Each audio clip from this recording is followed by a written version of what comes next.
Hello everyone. तो आप सभी को हमारे यूट्यूब चैनल वैदिक कीड़ा में स्वागत है। तो इसको ज़्यादा से ज़्यादा सब्सक्राइब करें और शेयर करें। और जो आज का जो लेक्चर होने वाला है, लेक्चर नंबर 14 होने वाला है। 13 ऑलरेडी कंप्लीट है। तो आप सभी इस चैनल के माध्यम से वो 13 जो लेक्चर डाला गया है उसको देख सकते हैं। तो हम लोग इसमें क्या करते हैं, तो हम लोग इसमें करते हैं RRB NTPC maths PYQ set wise solution करते हैं, जो कि एनटीपीसी 2020 में जो क्वेश्चन पूछा गया था उसका सीबीटी 1 का जो क्वेश्चन है उसको हम लोग लेते हैं। सीबीटी 1 का 30 क्वेश्चन लेते हैं और उसका best solution with best analysis के साथ करते हैं। तो आप सभी इस चैनल के माध्यम से वो जो 13 क्वेश्चन कंप्लीट हो चुका है, 13 लेक्चर, उसको आप कंप्लीट देख सकते हैं और उसको ज़्यादा से ज़्यादा शेयर करें, जिसको ज़रूरत होगा वहाँ तक पहुँच सके। ठीक है, तो चलिए आज का जो क्वेश्चन नंबर 1 है वहाँ से हम लोग स्टार्ट करते हैं।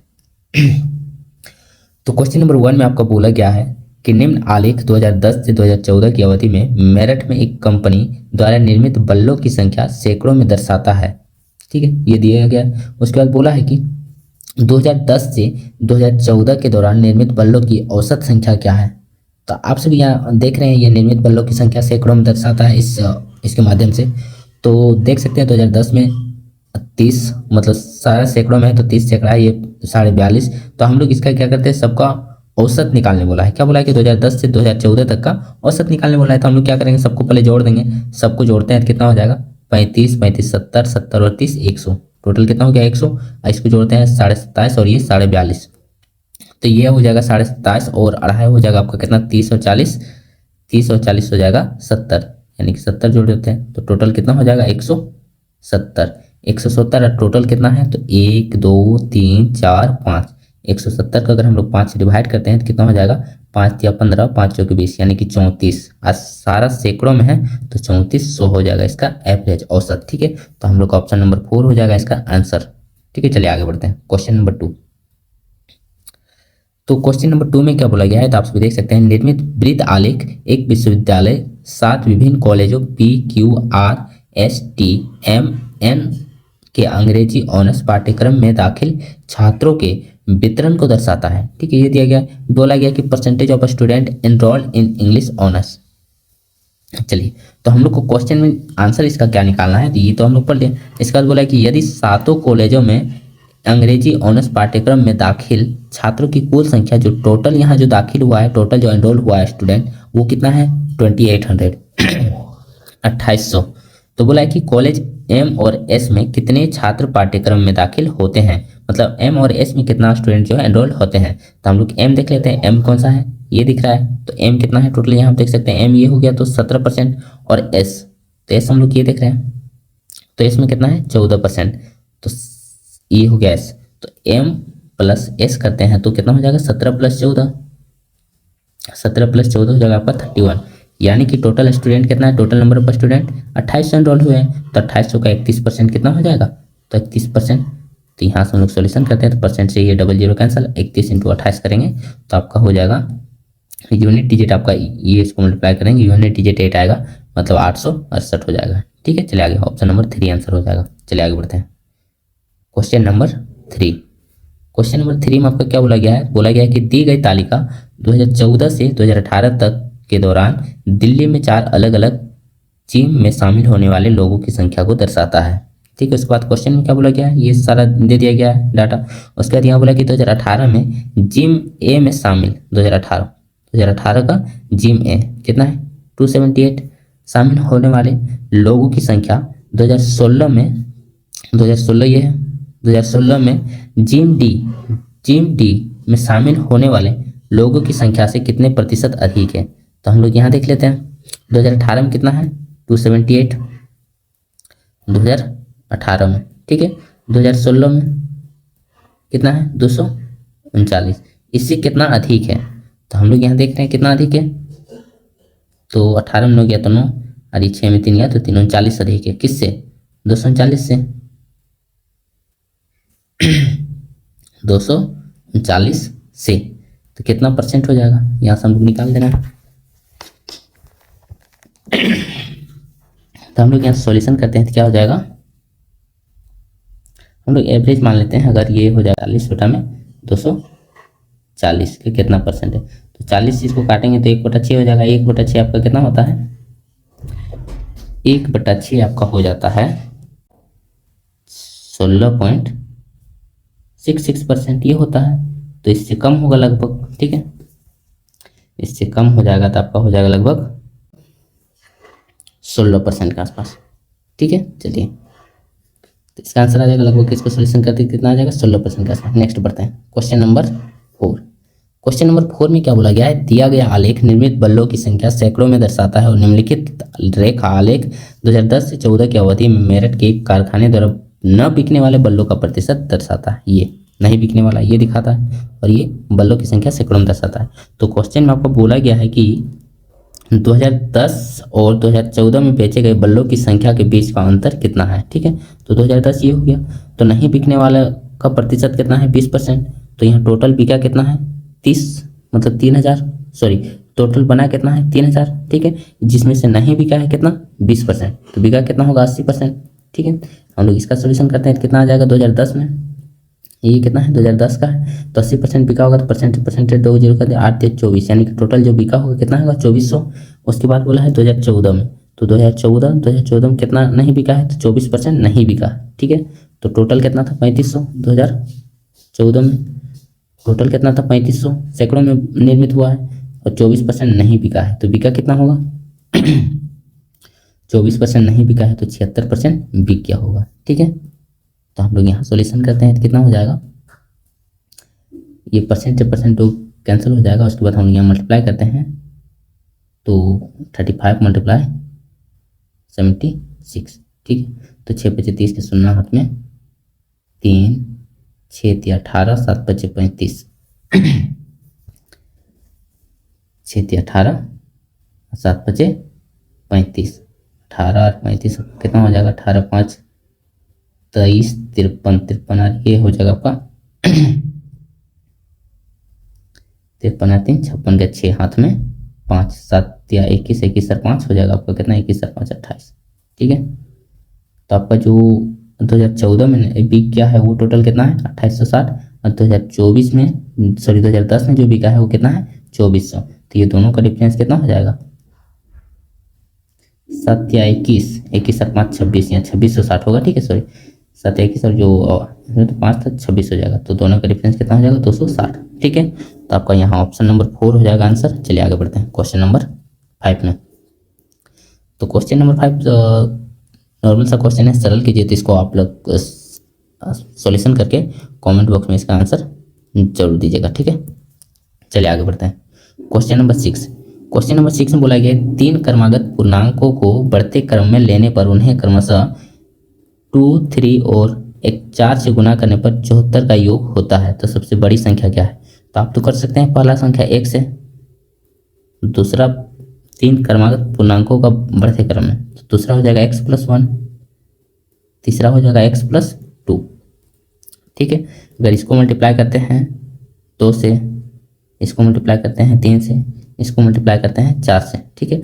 अगर इसको सारा को जोड़ देते हैं तो ये आपका आ जाएगा कितना 74, ठीक है। कितना आ जाएगा 74, तो ये हो जाएगा 2x + 3x + 3 प्लस में हो जाएगा 4x + 8 बराबर 74।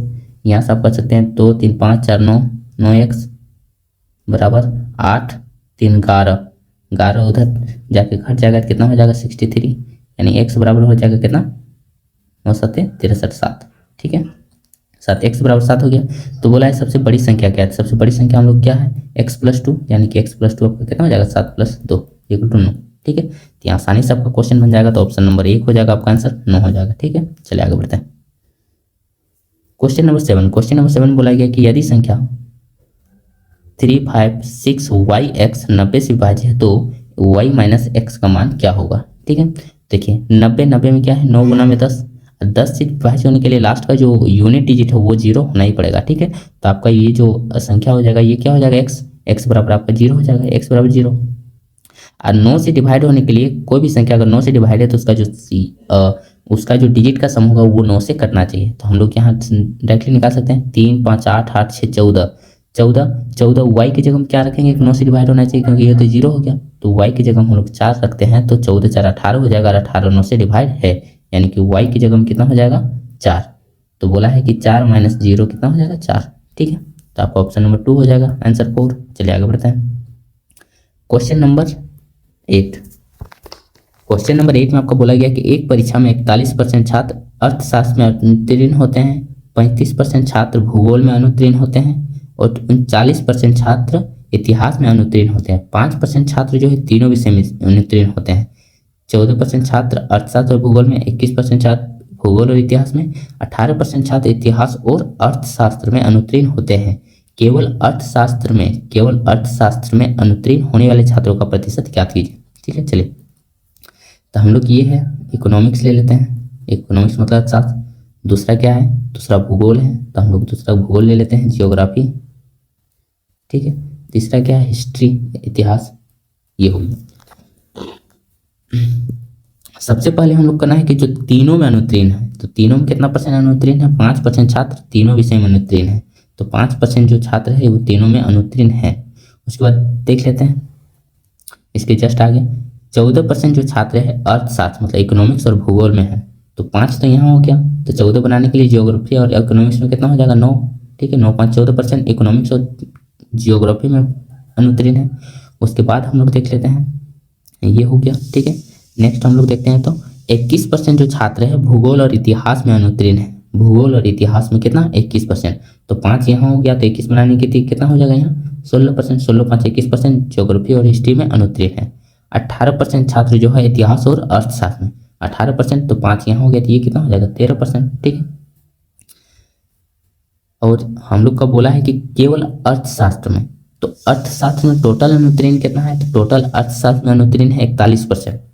तो हम लोग यहाँ देख लेते हैं, इधर कितना हो गया? 9 5 14 14 और 13 27%, तो 27% तो अनुत्तीर्ण हो गया है, तो टोटल कितना है? 41। तो 41% माइनस 27% हो जाएगा, 27%, तो कितना हो जाएगा? 14%। ये जो 14% आ गया ये तो सिर्फ इकोनॉमिक्स में है। ठीक है, सिर्फ इकोनॉमिक्स में 14%, तो आपका ऑप्शन नंबर 2 हो जाएगा 14%। चलिए आगे बढ़ते हैं। Question number 9। क्वेश्चन नंबर 9 में क्या बोला गया है? 16 मीटर लंबाई और 12 मीटर चौड़ाई वाले हॉल के फर्श को वर्गाकार टाइलों से पक्का किया जाना है। यदि कम से कम टाइलों का उपयोग किया जाना है तो प्रत्येक वर्गाकार टाइलों की लंबाई कितनी है? तो इस टाइप का अगर आपको क्वेश्चन मिलता है तो पहले जो दिया गया है उसका वो निकाल लीजिए टोटल एरिया। तो टोटल एरिया क्या हो जाएगा? एक आयत बनेगा। ठीक है, एक आयत बनेगा तो 16 गुना में कितना हो जाएगा? 12, तो 16 गुना 12 कितना हो जाएगा?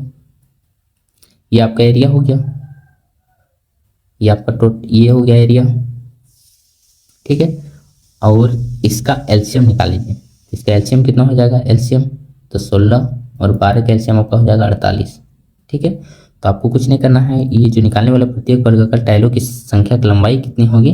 ठीक है, तो आपको उसका टोटल एरिया से एलसीएम को डिवाइड कर देना मतलब टोटल एरिया को एलसीएम से डिवाइड करना है। तो 16 गुना में 12 एरिया हो गया, उसका बट्टा में 48 कर देंगे तो इसका निकल जाएगा। तो 12 चौके 48, 4 से इसको काटेंगे 4, तो प्रत्येक वर्गाकार टाइल की जो लंबाई होगी वो 4 मीटर की होगी। ठीक है, ऑप्शन नंबर 2।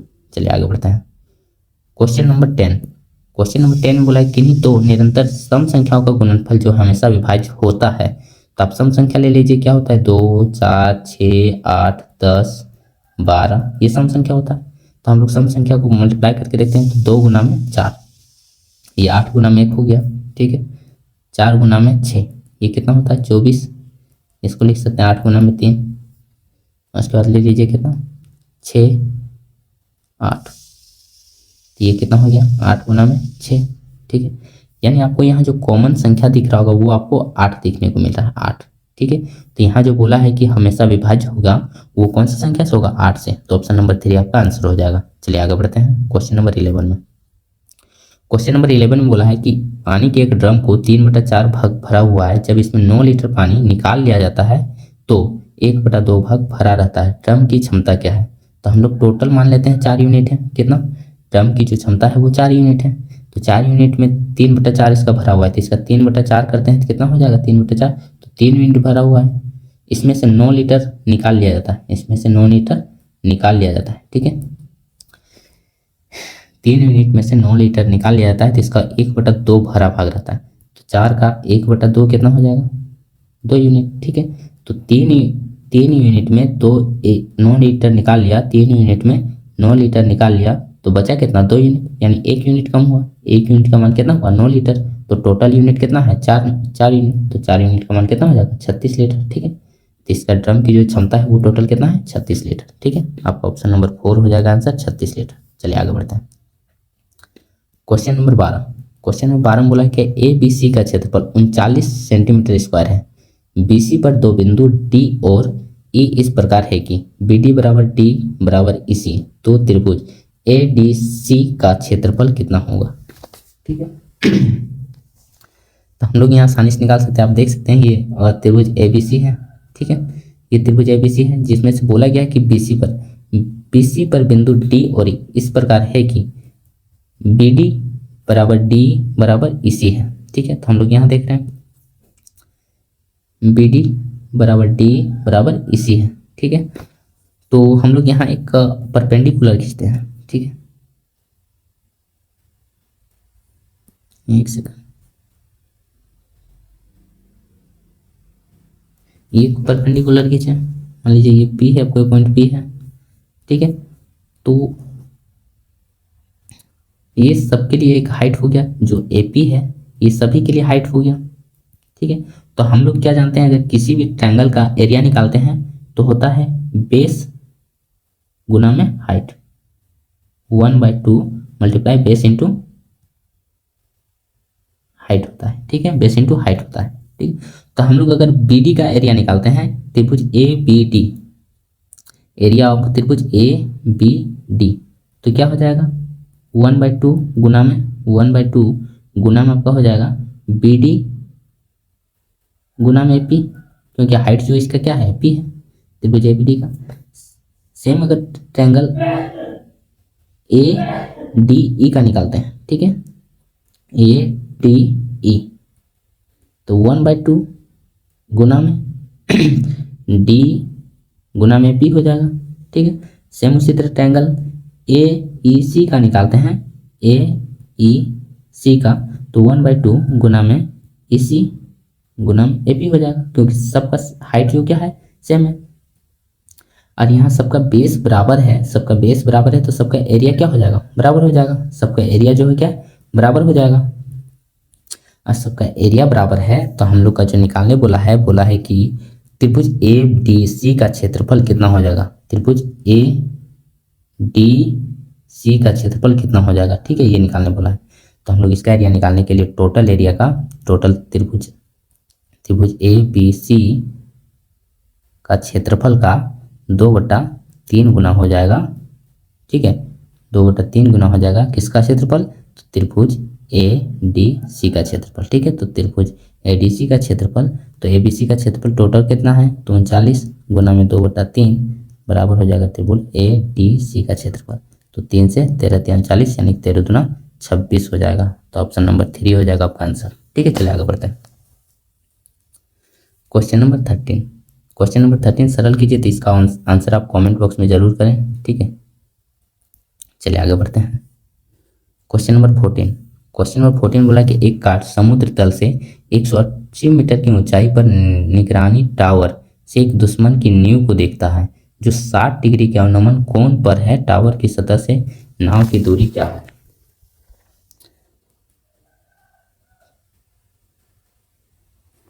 तो ये हो गया, तो इसका जो हाइट बोल रहा है गार्ड यहाँ है, इसका अनुमान कोण कितना हो जाएगा, अनुमान कोण जो बोला है कि 60 डिग्री है, तो ये भी एंगल भी आपका 60 डिग्री हो जाएगा। ठीक है, और इसका जो हाइट है, इसका जो हाइट है वो कितना है 180 मीटर ऊंचाई पर है। इसका जो हाइट है 180 मीटर ऊंचाई पर, तो बोला है कि ये दूरी कितना है, तो ये दूरी कितना है, ये कितना हो जाएगा 30 डिग्री। ठीक है, तो हम लोग इसका जो रेशियो जानते हैं, ये कितना 60 के सामने कितना हो जाएगा √3 और 30 के सामने 1, तो √3 यूनिट का मान दिया हुआ है आपका 180।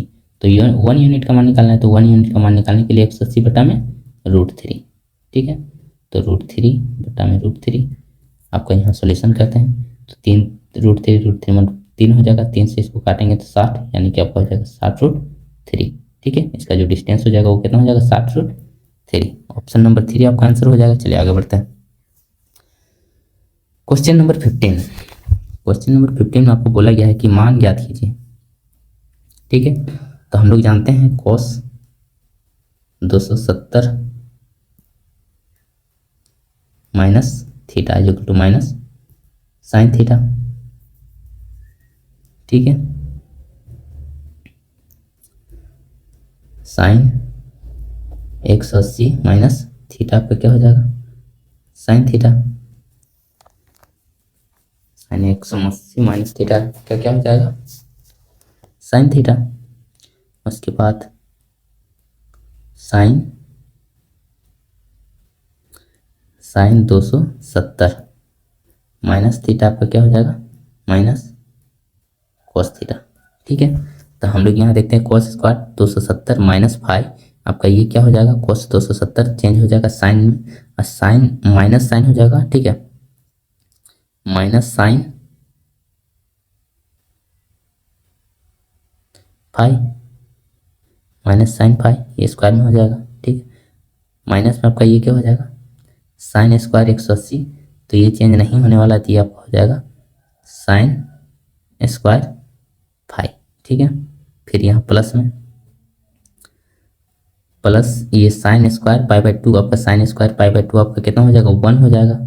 इंटू मल्टीप्लाई करते हैं साइन स्क्वायर 270 माइनस 5, तो ये आपका हो जाएगा माइनस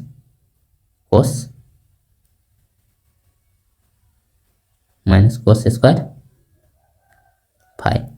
ठीक है, तो आपको इसको सॉल्यूशन करते हैं तो क्या हो जाएगा, माइनस स्क्वायर में है तो ये हो जाएगा आपको plus sine square 5 minus sine square 5, फिर यहाँ ये माइनस स्क्वायर में तो ये आपका प्लस में हो जाएगा कोस स्क्वायर 5। ठीक है, हम लोग यहाँ सॉल्यूशन करते हैं तो ये आपका प्लस में और ये माइनस में कैंसिल हो जाएगा, तो आपका बचेगा क्या, कोस स्क्वायर 5। ठीक है, तो आपका ऑप्शन नंबर 4 आपका आंसर हो जाएगा। चलिए आगे बढ़ते हैं। Question number 16। क्वेश्चन नंबर 16 बोला गया कि वर्तमान में कक्षा में 20 छात्रों की औसत आयु 15.5 वर्ष है, तो टोटल आयु कितना हो जाएगा, 0 से 0, तो पॉइंट से ये आपका 0 कैंसिल हो जाएगा, मल्टीप्लाई करते हैं तो 55 दूना 110 और ये हो जाएगा टोटल कितना, 310। ठीक है, टोटल।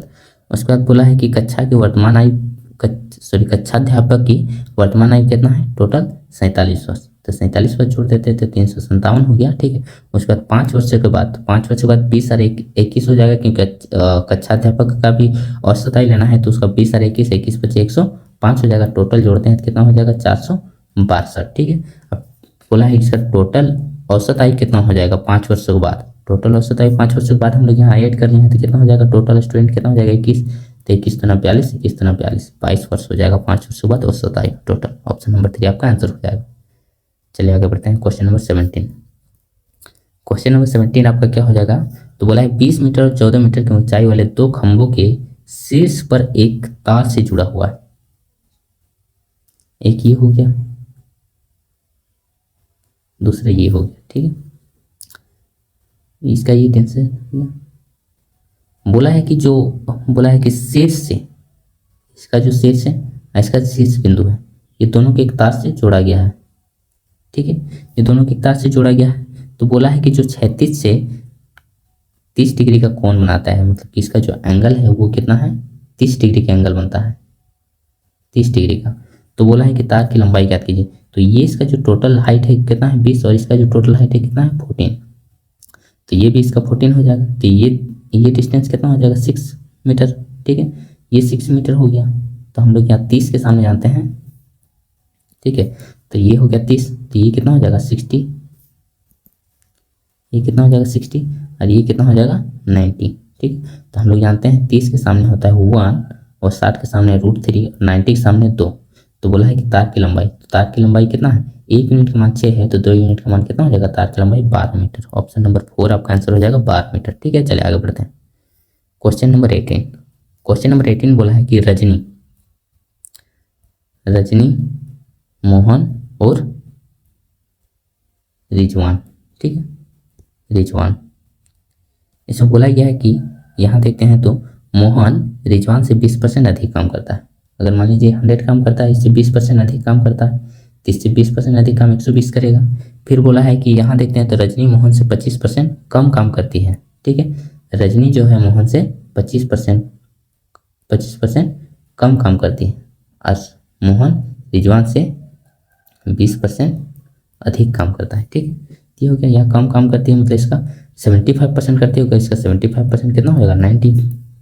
तीनों को जोड़ते हैं तो कितना हो जाएगा 31, 310 और 310 का मान कितना दिया हो गया है 930। तो बोला है कि मोहन का हिस्सा क्या होगा, तो मोहन का हिस्सा क्या है 120। तो आप यहाँ देख सकते हैं कि इसका कितना गुना है 3 गुना है, तो ये भी कितना गुना हो जाएगा 3 गुना, यानी कि 12×36 360। तो इसका कितना हो जाएगा हिस्सा में 360, ऑप्शन नंबर 1। ठीक है, चलिए आगे बढ़ते हैं। Question number 19। क्वेश्चन नंबर 19 में आपका क्या बोला गया, एक विद्यालय में लड़कों और लड़कियों के जो औसत है बॉयज और गर्ल्स का जो रेशियो है वो 5:6 दिया गया है। तो बोला 20% लड़के और 25% लड़के छात्रवृत्ति धारक हैं, तो कितने छात्र छात्रवृत्ति प्राप्त नहीं करते हैं। ठीक है, तो हम लोग इसको मान लेते हैं 50 और ये 60 लड़के। ठीक है, 20% लड़के छात्रवृत्ति धारक है तो 20%, तो इसका 80% छात्र धारक नहीं हो गया, तो इसका 80% कितना हो जाएगा 40। उसके बाद बोला 25% लड़के छात्रवृत्ति प्राप्त करती है, तो कितना परसेंट छात्रवृत्ति प्राप्त नहीं करती होगी, इसका ये हो गया 80%। ठीक है, इसका 80%, तो इसका 75% क्या होगा छात्रवृत्ति प्राप्त नहीं करती होगी, तो इसका 75% कितना हो जाएगा 45। ठीक है, तो टोटल कितना हो गया 85। इसको जोड़ते हैं 40 और 45 को, तो टोटल 85। तो टोटल 85 जो है वो छात्रवृत्ति प्राप्त नहीं करते हैं। ठीक है, किसमें से टोटल में से, तो टोटल कितना होगा 50 और 60 110। 110 कितना परसेंट है 85 110 का 100%, यहाँ से निकाल देंगे तो 1 0 से 1 0 कैंसिल, यानी कि 850 बटा में 11% आपका आंसर हो जाएगा। तो ऑप्शन नंबर 2 हो जाएगा आपका आंसर। ठीक है, चलिए आगे बढ़ते हैं। Question number 20। क्वेश्चन नंबर 20 में बोला गया दो संख्याएं 19 और 17 के रेशियो में है, तो उनका महत्तम समावर्तक जो है 11 है, तो वे संख्याएं ज्ञात कीजिए। बस आपको कुछ नहीं करना है, इसको 11 से मल्टीप्लाई कर दीजिए और इसको भी 11 से मल्टीप्लाई कर दीजिए, तो आपका जो हो जाएगा यूनिट डिजिट भी देखते हैं तो इसका 9 यूनिट डिजिट आएगा, इसका 7 आएगा, तो ऑप्शन नंबर आपका 3 हो जाएगा। ठीक है, चलिए आगे बढ़ते हैं। Question number 21। क्वेश्चन नंबर 21 बोला एक नदी के किनारे पर खड़ा एक व्यक्ति देखता है कि नदी के दूसरे किनारे पर एक पेड़ द्वारा बनाया गया कोण 60 डिग्री है। ठीक है,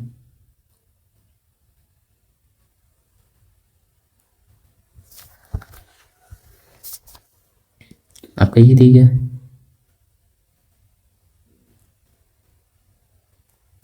एक सेकंड। ठीक है, यहाँ बोला गया है कि एक नदी के किनारे पर खड़ा एक व्यक्ति देखता है कि नदी के दूसरे किनारे पर एक पेड़ द्वारा बनाया गया कोण आपका ये है एक कितना है 60 डिग्री है। ठीक है, वह किनारे पर 36 मीटर पीछे जाता है, वो यहाँ से ये 36 मीटर पीछे जाता है, कितना 36 मीटर, और देखता है कि कोण अब कितना है 30 डिग्री हो जाता है। जब 36 मीटर पीछे जाता है, 36 मीटर पीछे जाता है तो कितना डिग्री का कोण हो जाता है 30 डिग्री का। ठीक है, तो बोला है नदी की चौड़ाई, ये आपका रहा नदी की चौड़ाई, पहले यहाँ था ये खड़ा यहाँ, तो यहाँ से इसका जो कोण बन रहा था वो 60 डिग्री का बन रहा था, कितना डिग्री का 60 डिग्री का। लेकिन जब वो वहाँ से 36 डिग्री पीछे जाता है, सॉरी 36 मीटर पीछे जाता है, तो वो 30 डिग्री का एंगल बन जाता है। तो बोला है कि नदी की चौड़ाई ये है, तो नदी की चौड़ाई आपको ज्ञात करना है।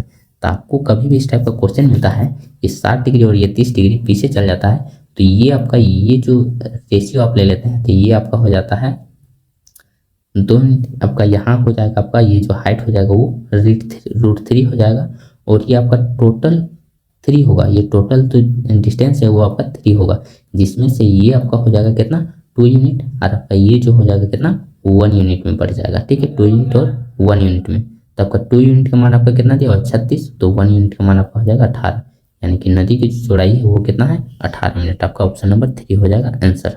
ठीक है, चलिए आगे बढ़ते हैं। Question number 22। क्वेश्चन नंबर 22 बोला एक त्रिभुज के 2 कोण 1 और 2 के अनुपात में है, इन दोनों कोणों का योग तीसरे कोण के योग के बराबर होगा, यानी कि 1 है दूसरा 2 है, तो इसका दोनों का योग कितना हो जाएगा 3, यानी कि तीसरे कोण का योग बराबर है 3, तो टोटल कितना हो जाएगा, एक त्रिभुज का टोटल कोण जो होता है 180 डिग्री होता है, तो 3 2 5 1 6 यूनिट का मान 180 डिग्री हो जाएगा। तो बोला है कि सबसे छोटे कोण का मान क्या है, छोटे कोण मतलब कि 1 यूनिट का मान, तो 6 से इसको काटेंगे तो 6 18 यानी कि 30 डिग्री, तो 1 यूनिट का मान 30 डिग्री हो जाएगा, यानी कि सबसे छोटा कोण क्या हो जाएगा 30 डिग्री। ठीक है, चलिए आगे बढ़ते हैं। Question number 23। क्वेश्चन नंबर 23 में बोला गया कि एक छात्र 5 किलोमीटर प्रति घंटा की गति से विद्यालय जाने में 1.5 घंटा का समय लेता है, 1.5 घंटा का समय लेता है। विद्यालय से घर की समान दूरी को तय करने के लिए और समय को 20% कम करने के लिए उसे अपनी गति में प्रतिशत की वृद्धि करनी चाहिए। मतलब कितने प्रतिशत की वृद्धि करनी चाहिए, तो वो समय को 20% कम करता है। कितना समय को 20% कम करता है, तो इसका कितना हो जाएगा 20% का फ्रैक्शन 1/5। ये 1/5 यानी कि 5 में से 1 कम करता है, यानी कितना 4 में से उसको मतलब बढ़ाना पड़ेगा। तो कितना बढ़ाने करेगा 1 बढ़ाना पड़ेगा। ठीक है, तो 1 4 में बढ़ाना पड़ेगा, यानी कि आपका हो जाएगा कितना 25% की वृद्धि करनी पड़ेगी। ठीक है, कितना परसेंट की वृद्धि करनी पड़ेगी 25% की। तो आपका ऑप्शन नंबर 2 हो जाएगा 25% की वृद्धि करनी पड़ेगी। किसमें, उसकी गति में। ठीक है, चलिए आगे बढ़ते हैं। क्वेश्चन नंबर 24 में बोला गया कि एक चुनाव में केवल 2 उम्मीदवार थे। हारने वाले उम्मीदवार को 48% मिलता है। ठीक है, एक ए था एक बी था। हारने वाले उम्मीदवार को कितना परसेंट मिलता है 48%। उसकी प्रतिद्वंदी को 6000 अधिक मत मिला, मतलब इससे अधिक 6000 मिला है इसको। ठीक है, 6000 अधिक मिला है और अधिक मत प्राप्त करने वाले केवल 3% मत प्राप्त हुआ है, 3% अंतर से जीता है। मतलब इसको 48 मिला होगा तो इसको कितना मिला होगा 51%। ठीक है, यानी कितना परसेंट 3%। तो ये जो आपका वैल्यू है वो 3% का मान दिया हुआ है। तो बोला है कि अवैध में तुक संख्या, तो 48 और 51 आपका कितना हो जाएगा 48 और 51 आपका हो जाएगा 99%। तो 99% मत जो है वैलिड थे, तो 1% मत जो अनवैलिड होगा। ठीक है, मतलब अवैध मत होगा 1%। तो यहाँ से हम लोग काटते हैं 3 से, 3 एकम 3, 3 दूना 6। ठीक है, 2000। तो बोला कि अवैध मतों की संख्या क्या होगा, तो 2000 हो जाएगा 1% का मान। ठीक है, तो ऑप्शन नंबर 1 आपका आंसर हो जाएगा 2000। ठीक है, चलिए आगे बढ़ते हैं। क्वेश्चन नंबर 25 में क्या बोला गया है कि यदि द्विघात समीकरण 2x² प्लस px माइनस 15 बराबर 0 है, तो द्विघात समीकरण में p kx² प्लस x बराबर 0 का एक मूल -5 है, तो p और k का मान ज्ञात कीजिए। तो आपको कुछ नहीं करना है, पहले x बराबर -5 रखिए। ठीक है, जो आंसर आएगा उसमें फिर पहले आपका p का मान निकलेगा। अब p का मान में आपको यहाँ रख देना है p की जगह में, तो आपका निकल जाएगा। ठीक है, तो आपका इसका जो आंसर हो जाएगा कमेंट बॉक्स में आंसर कीजिए। ठीक है, चलिए आगे बढ़ते हैं। क्वेश्चन नंबर 26 में आपको बोला गया है कि चीनी के मूल्य में 10% की वृद्धि होती है। 5 सदस्यों वाला एक परिवार अपने व्यय में वृद्धि नहीं करना चाहता है, तो उन्हें चीनी के उपभोग में कितने प्रतिशत की कमी करनी चाहिए। 10% की वृद्धि हो गया, 10% का फ्रैक्शन 1/10 वृद्धि हो गया, तो कमी करना पड़ेगा। वृद्धि मतलब 1/11 हो गया। ठीक है, तो आपको कमी करना है 1/11 में। ठीक है, कितना परसेंट हो जाएगा, इसको ऐसे भी लिख सकते हैं 10 से कितना हो गया 11, तो आपको ये वृद्धि हो गया 10 से 11, तो आपको कमी करना है कितना 11 से 10 आना है। तो 11 से 10 कितना कम आना है 1 कम आना है, तो 1/11 ले लेंगे। तो 1/11 कितना परसेंट होता है 9 से ही 1/11%। ठीक है, ऑप्शन नंबर 2 आपका आंसर हो जाएगा। चलिए आगे बढ़ते हैं। क्वेश्चन नंबर 27 बोला है कि धनराशि वार्षिक चक्रवृद्धि ब्याज पर 3 वर्षों के बाद 10,648 और 2 वर्षों के बाद 9,680 रुपये हो जाती है, तो ब्याज की दर कितना है। तो 2 वर्षों में 9,680 है, 3 वर्षों में 10,000 इतना है, तो इसका डिफरेंस देखते हैं कितना हो जाएगा 8, 14 में 8 या तो 6, और उसके बाद हम लोग देखते हैं 16 में आपका हो जाएगा 14, तो यहाँ 15 में 6 गया तो 9, यानी कि टोटल 968 रुपया का वृद्धि है। किसमें से 9,680 में से। तो ये कितना परसेंट है यहाँ से निकाल देंगे, तो यहाँ से हम लोग निकालते हैं, तो ये 1 0 से 1 0 कैंसिल, 968 से 968 कैंसिल, मतलब कि जो टोटल वार्षिक इंटरेस्ट है वो कितना है 10%। ठीक है, आपका ऑप्शन नंबर 3 हो जाएगा 10%। चलिए आगे बढ़ते हैं। क्वेश्चन नंबर 28 में आपको बोला गया है कि 20 लड़कों के एक समूह के औसत वजन की गणना कीजिए। गणना 65 किलोग्राम है और बाद में पता चला कि एक लड़के के वजन को गलती से 66 की जगह में 76 किलोग्राम बढ़ा गया था, तो सही औसत वजन क्या था।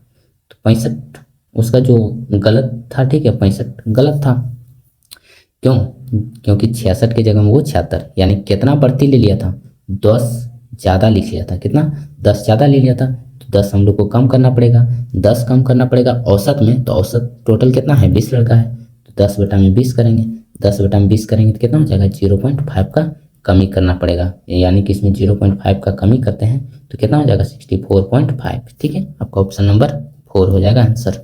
चलिए आगे बढ़ते हैं। चलिए आगे बढ़ते हैं, क्वेश्चन नंबर 29।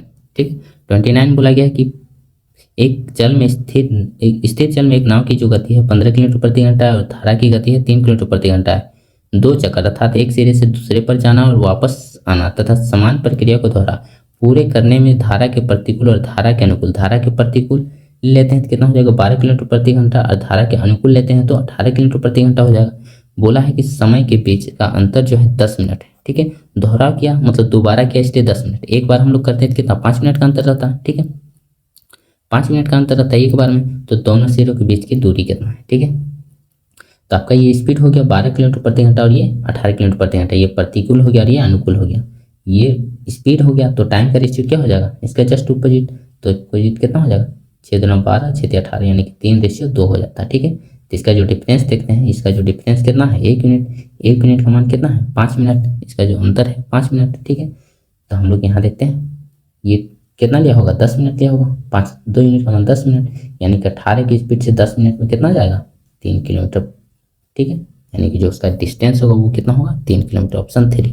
ठीक है, चलिए आगे बढ़ते हैं, क्वेश्चन नंबर 30। तो क्वेश्चन नंबर 30 का भी इसका जो आंसर है वो आप सभी कमेंट बॉक्स में, ये आपके लिए सही मायने में HW रहा। ठीक है, इसका आंसर जो है कमेंट बॉक्स में जरूर करें। ठीक है, चलिए आज का यही क्वेश्चन कंप्लीट होता है। चलिए, तो हम लोग यहाँ आप सभी को वैदिक ग्राम में स्वागत था। ठीक है, और हम लोग जो यहाँ करते हैं RRB NTPC मैथ्स PY को सेट वाइज सोल्यूशन करते हैं। ये लेक्चर नंबर 14 था, ऑलरेडी 13 लेक्चर कंप्लीट हो गया है। ठीक है, और ये NTPC 2020 का CBT 1 का क्वेश्चन हम लोग लेते हैं, जिसमें 30 क्वेश्चन होता है, best solution with best analysis के साथ करते हैं। तो आप सभी इसको जरूर से जरूर देखें और ज़्यादा से ज़्यादा शेयर करें। ठीक है, तो चलिए आप सभी को थैंक यू। चलिए।